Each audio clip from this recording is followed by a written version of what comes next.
Bueno, hablemos del duelo, amigos. Situémonos en Europa, ya en el siglo XVII, cuando comienza la historia del duelo moderno.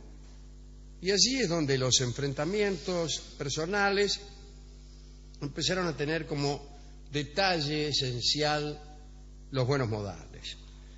El ceremonial de duelo servía para marcarlo como conducta propia de un grupo, de una clase. Si la aristocracia quería sobrevivir y conservar unos privilegios cada vez menos justificados, por otra parte, debía distinguirse por una conducta apropiada que el plebeyo pudiera distinguir como signo de superioridad. Lo que provocaba una lucha podía ser insignificante, generalmente lo era. Pero el propio duelo se convertía en un ritual tan formal como una misa, un ritual con el que se ennoblecía incluso la disputa más banal. Ahí podríamos, si tuviéramos ganas, y no tenemos, establecer una diferencia entre esta aristocracia que lucha por buscar formalidades que vengan a sacralizar su hegemonía y lo que Ortega consideraba la verdadera nobleza.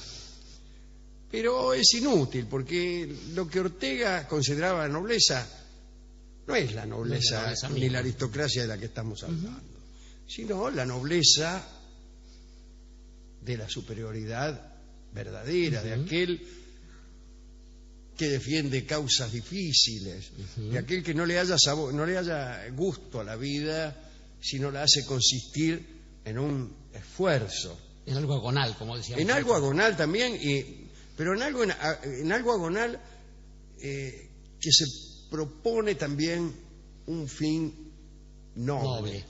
Porque hay una diferencia también, Alejandro, y a partir del siglo XVIII, más bien, la conducta del duelo se puede convertir en algo más o menos adictivo. Había tipos que no podían evitar batirse a duelo. Y está muy ligado eso a cierta costumbre semejante, que también puede ser adictiva, que es la del la del cortejo amoroso. Era muy frecuente que algunos duelistas fueran también grandes amantes, tipos que no podían evitar generar el riesgo de una situación de duelo y tampoco podían evitar generar el riesgo de una situación de adulterio, por ejemplo. Entonces andaban entre escapar de maridos y escapar de otros combatientes. Bueno, pero eso no tiene nada que ver con la nobleza de Ortega. No. Por eso digo, son desvíos del duelo que se van dando como costumbres. Ortega, en La rebelión de las masas, habla de la verdadera nobleza. Él admite la nobleza. Sí, él dice que le llama criatura de excelencia a la persona noble, criatura de selección sería mejor decir, o decía él. Sí. Pero siempre decía él. Y ahí sale el asunto del hombre masa, ¿no? Y él decía que, contrariamente a lo que pasaba con estas aristocracias, la criatura noble deseaba una vida esforzada, ponía alto el listón, se esforzaba, buscaba desafíos, trabajaba sobre sí mismo. Mientras que Ortega decía que el hombre masa se caracteriza por negarse a cualquier esfuerzo y incluso no remitirse a instancias superiores, mientras que el verdadero noble enseguida se remite a instancias superiores. La criatura, el hombre masa, no admite, dice, no, ya, ¿qué vas a ver más que yo? Yo me la banco. Yo me la banco, yo lo hago. Desdeña los desafíos, por el contrario, se refugia en una inacción, en una comodidad y se pasa todo el tiempo reclamando privilegios. Ahora, hay una cosa en esto de Ortega que también alguna vez se le ha reprochado. Es bastante fácil decir, bueno, en fin, yo no hago ningún esfuerzo. Quiero decir, la nobleza, ese tipo de nobleza, sería más accesible al tipo que no tiene un cobre, digamos, al hombre que tiene que ir conquistando cosas, puesto que si no se esfuerza, ni siquiera de hecho sobrevive. Para Ortega eso no tiene nada que ver. Eso no tiene nada que ver. No. Es la nobleza del espíritu, estamos hablando de eso, no de otra cosa. Pero habíamos resuelto no hablar de esto. Justamente. Que no y hablar, sí, de esta aristocracia que se proponía conservar privilegios, mientras que el verdadero noble encuentra el privilegio en su propia conducta. Bien, Ese es el ahí está, privilegio. ese es el punto, está bien. La excelencia es el privilegio. Bueno, el duelo solo estaba permitido a los caballeros, no por ley, sino porque los caballeros no se batían con quienes no lo Un fueran. rústico, claro. Había algunas reglamentaciones, digamos. Por ejemplo, en tiempos anteriores, las justas, los torneos, se hacían en público. Ahora los duelos se hacían, cuando digo ahora, estoy hablando después del siglo XVII, los duelos se hacían en sitios apartados. Mitad porque estaban prohibidos por la ley en realidad. Sí. Entonces había que tener cierta privacidad. Sin embargo eran públicos porque los resultados de los duelos se volvían un tema principal entre las personas de cualquier ciudad. Así entonces entendía que un caballero no podía tomar represalias mediante la fuerza bruta contra quien lo ofendiera.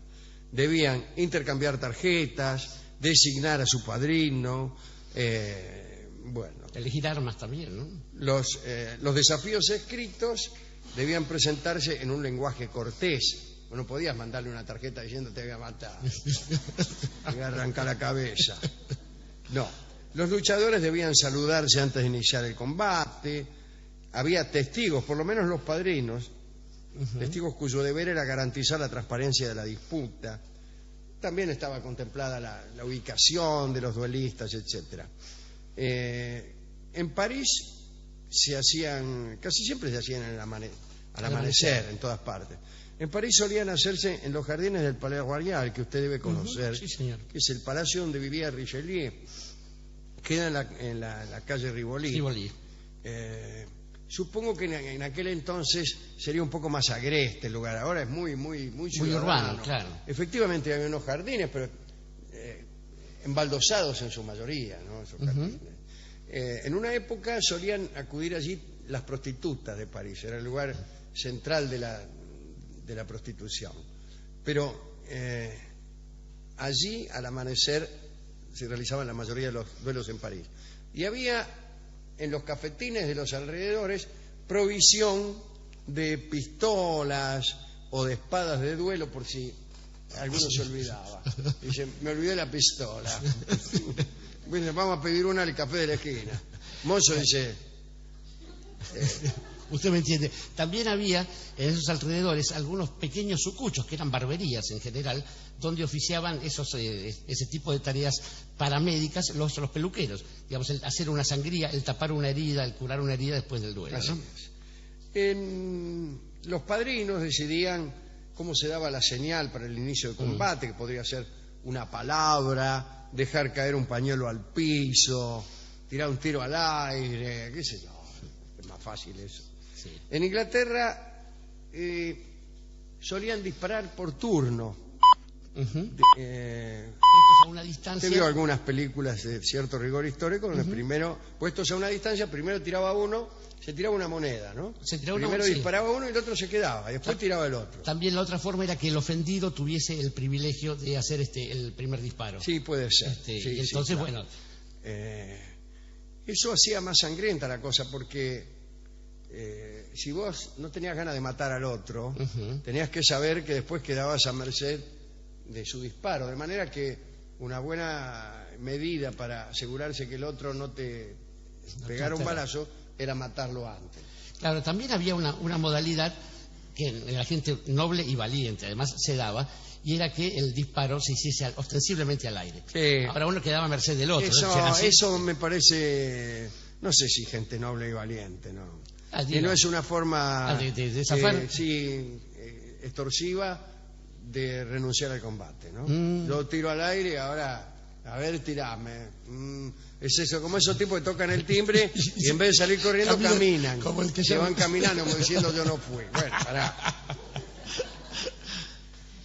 Puede ser, sí que era cobardía, mira vos. Allá por 1800, le diré, o antes de 1800, es correcto decir, las pistolas no eran nada fiables, ¿no? Bueno, sí. Y casi siempre se fallaba. Si ambos fallaban, podía volver a ejecutarse la cosa del ejecutarse duelo, el acto o abandonar la disputa. En los duelos con pistola, la distancia habitual entre duelistas era 18 metros. Es como un penal y medio. Más o menos. Qué sé yo. No es tan fácil, ¿eh? Epa, y es donde está el señor de seguridad, me parece, más o Sí, menos. más o menos, sí. Sí, claro, vestir Ahí de ese está, color un va a ser poquito más quizá, ¿eh? pegarle va a ser difícil. Ahora A que ver, lo pienso. deme la pistola. Ahí está, acá, sí lo hace, sí lo hace.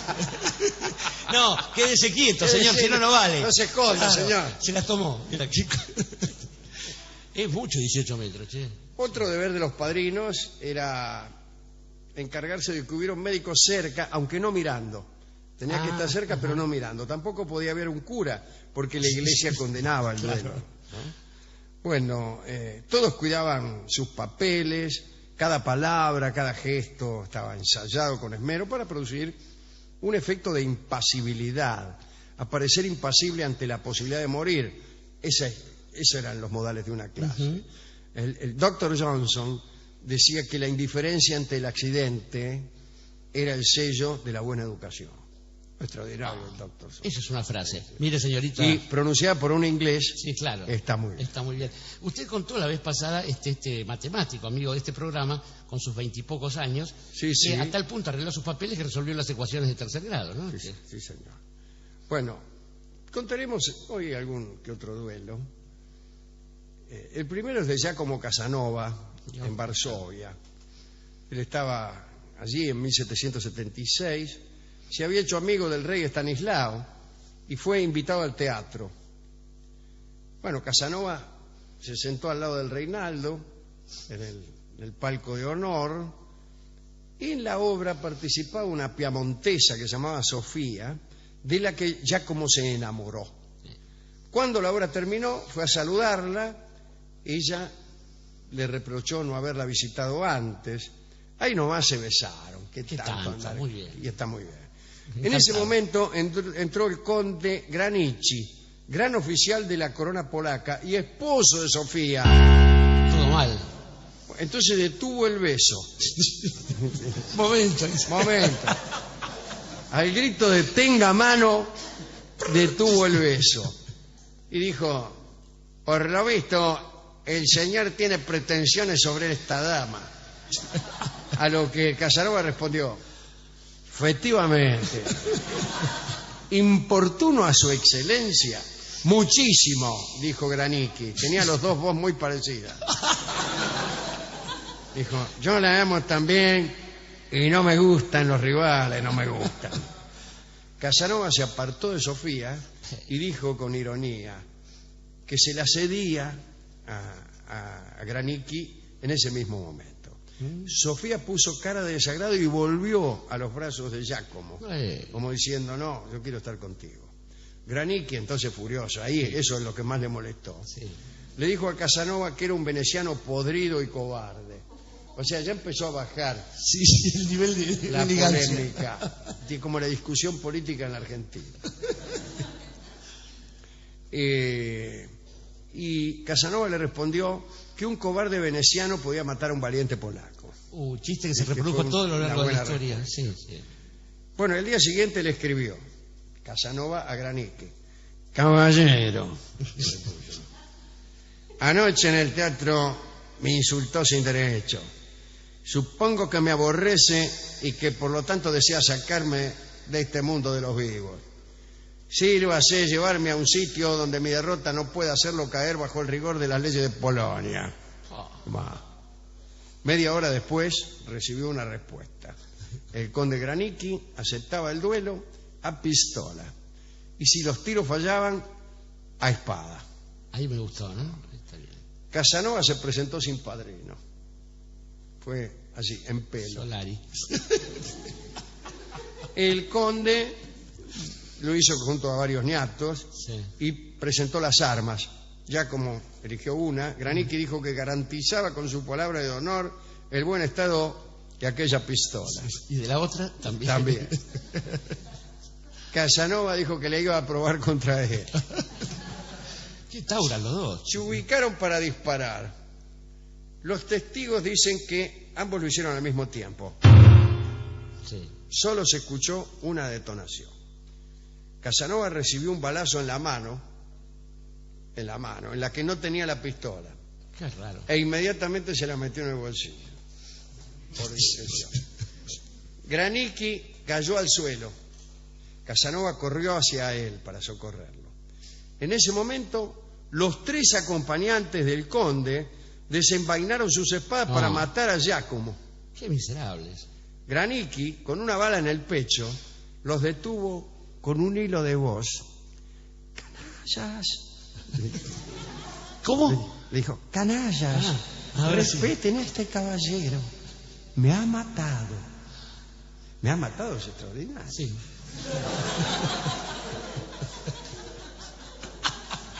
Y le dijo a Casanova, huya, corre peligro. Si no tiene dinero, agarre de mi bolsillo. No, tengo la mano ocupada, si el otro estaba con... Casanova lo besó en la frente y salió rajando. Comenzó a atravesar un campo cubierto de nieve. A cierta distancia encontró un campesino con un trineo que lo llevó hasta un convento cerca de Varsovia y allí encontró refugio para curar su mano. Tuvo algunos problemas. Los médicos le dijeron que tenía la mano gangrenada y que debían amputarla. Casanova los echó. Llegaron otros que opinaron igual y pedían amputar el brazo. Los echó también. En realidad la mano no estaba infectada en absoluto. Y luego Casanova supo que quienes querían operarlo eran unos nobles intrigantes que no pretendían otra cosa que halagar al conde Granicki, que al final había sobrevivido. No. Así Casanova dejó Polonia. Este es un lindo Historia, bella historia, ¿eh? Otros. Hubo reyes que se ofrecieron a luchar entre sí para evitar guerras. Se planteó en más de una ocasión llevar a cabo un duelo entre Carlos V de España, Francisco I de Francia. La idea no prosperó. En 1600, discúlpeme, sí, el llanto. En 1611, Carlos de Suecia, viejo y enfermo, desafió a Cristian IV de Dinamarca a un combate. Cristian rechazó desdeñosamente la propuesta. Otro que se batió a duelo fue el músico Händel. Parece que en 1704, en los comienzos de su carrera, Händel formaba parte de la puesta de una ópera llamada Cleopatra. Su autor era Mattenson, que hacía el papel de Antonio, Marco Antonio, sí. Y también era el director. En la ópera, como usted sabe, Antonio muere, mejor dicho, en la historia. Sí. Antonio muere, todos mueren. Pero Mattenson quiso ocupar el lugar de Händel en el clavicordio. Y Händel se negó a dárselo. Entonces, ofendido, Mattenson salió de la escena y esperó. Cuando terminó la obra, le salió y lo encaró. Dijo, ¿qué sos? Vivo. Y lo retó a duelo a Händel y el músico aceptó el desafío. Y Mattenson podía haber muerto por segunda vez esa noche si la providencia no hubiera hecho que la espada de Händel chocara con un botón de la chaqueta de este hombre. La espada se rompió, el golpe hirió levemente a Mattenson y lo dejaron ahí. El último duelo que quiero contar fue protagonizado por Alexander Pushkin. En La hija del capitán y en otras obras aparecen historias de duelos, pero este es uno de la vida real. Pushkin se había metido en problemas con algunos de sus escritos, fue desterrado al sur de Rusia. Cuando se le permitió regresar, tuvo el dudoso privilegio de contar con el favor del zar Nicolás, a quien le gustaba patrocinar. Patricio Barton no ha venido. Le gustaba patrocinar las letras rusas. Sí. Parece que Natalia, la esposa de Pushkin, recibía también algunos patrocinios imperiales de otros personajes. Andaba con tipos, vamos. En 1836, un escritor anónimo envió unas coplas a Pushkin en las que se le informaba que era un cornudo. Natalia se había sentido atraída por un joven francés llamado Georges Dante y bueno, y este tipo le decía, mira que hubo un desafío y a principios de 1877 un duelo con este tipo, con George Dante. Pushkin murió, tenía 37 años. Su adversario se fugó al extranjero y llegó a convertirse en senador de Francia. Pushkin en realidad nunca había dejado de resultar odioso a los círculos más reaccionarios. Entre ellos estaba George Dante, que era monárquico. Bueno, todos eran monárquicos en la corte. Pero corrieron rumores de que el duelo fue provocado por sectores que en verdad querían asesinar al escritor. Ese es el último duelo del que quiero dar cuenta. El duelo en que murió nada menos que el Pushkin. Hay unas cuestiones, Alejandro, estaba pensando en lo del conde Granichi, que se batió con Casanova. Es curioso porque, y es la primera referencia que encuentro para vincular con nuestra tradición, a ver, en la misma situación un maleo hubiera dicho, el hombre no es culpable en estos casos, y lo hubiera dejado ir quizás, porque si la dama incluso accedía al amor de Casanova, es un triste lugar el de Granichi, ciertamente. Es que no, el duelo no se produjo por el amor de esta chica, no era esta chica el botín del duelo. El duelo se produjo a ver quién era más guapo. A ver quién era más guapo, ¿no? Bien, entonces dejar en claro esas cosas. Hay otra cuestión respecto de las reglas originales del duelo que tienen que ver con la igualdad de condiciones. En las Fuerzas Armadas, cuando Napoleón conduce sus gloriosas campañas, se establece esto de que el duelo está prohibido e inmediatamente se agrega en el reglamento que no podrán batirse personas de distintos rangos, lo cual es muy gracioso. Claro. Hay un cuento maravilloso de Joseph Conrad que está en una película llamada The Duelists, Los Duelistas. Una novela extraordinaria y una película bastante buena. Una película muy buena, donde dos tipos, desde el grado de alférez hasta después de caído Napoleón, vuelto Napoleón y llegada la Restauración, se baten a duelo y uno le impone al otro las reglas del duelo, que son las reglas de la propia vida. Así como el honor es indefinible, también es indefinible la idea que tenga cada uno de la muerte. Por eso uno puede, si uno lo perdona al tipo que ya disparó, por ejemplo, lo perdona pero impone condiciones. Por ejemplo, no te voy a disparar a la cabeza y boletearte, pero vos para mí estás muerto. Entonces, de aquí en más no podés saludarme nunca más. Claro. No podés hacer como que me conocés nunca más. Por eso ser perdonado en un duelo es tremendo. Era a veces peor que la muerte. Más vale morirse. Hubo una batalla, que fue la primera que libraron los ejércitos revolucionarios franceses contra los prusianos, justamente, donde se decía que era imposible que personas de origen tan bastardo como campesinos y qué sé yo, pudieran batirse con caballeros, que no tenía sentido la batalla, y así salieron con uniformes de gala los prusianos. Bueno, ganaron los franceses, claro. No hubo más discusión al respecto. Y también lo que decía la respuesta de Casanova tiene un antecedente entre nosotros. Recuerdo ver en la población de Curuzú-Cuatiá que hay una especie de falsa tumba entre recuerdos de la guerra de la triple infamia, donde dice, aquí yace un cobarde correntino asesinado por 4 valientes brasileños y no paraguayos, curiosamente, ¿no? Lo que decía usted finalmente, la otra referencia, dos cosas, una de recuerdo y la otra en contra, porque sospecho. Una del combate singular. El combate singular fue el primer recurso, dicen algunos historiadores, en que la humanidad propone evitar el sinsentido de la guerra. David y Goliat, ¿no? Los filisteos proponen a un gigante, los otros a un campeón. Y después el asunto del botón salvador. Usted sabe, yo me dediqué varios años a la esgrima, y el asunto es que muchas veces el momento más peligroso de una confrontación es cuando se quiebra el florete o la espada o lo que sea, porque la otra parte tiene, el acero es mucho más, tiene varias puntas, entonces es más fácil que penetre. Si se quebró la espada contra el botón salvador, el florete o la espada se le incrustó en el cuello, así que la escena esta es casi seguro mentira. Pero volviendo a nosotros, digo, hay una cuestión curiosa, porque aquí también se trasladaron las costumbres de la aristocracia, y sin embargo, digamos, aquí donde se suprimieron, gracias al querido Mariano Moreno, los privilegios de clase, siguió existiendo esa costumbre, porque la costumbre tenía que ver no solamente con el honor, sino con la condición de cada hombre. Y es más, a partir de 1810 no fueron pocas las ocasiones en las que el motivo del duelo tuvo que ver no con una ofensa al honor propio, a la dama, sino a la patria, nada menos. Y hay entre los paisanos correntinos y entrerrianos, sobre todo geografía que yo conozco muy bien, una costumbre que persiste aún y que es la de vistear.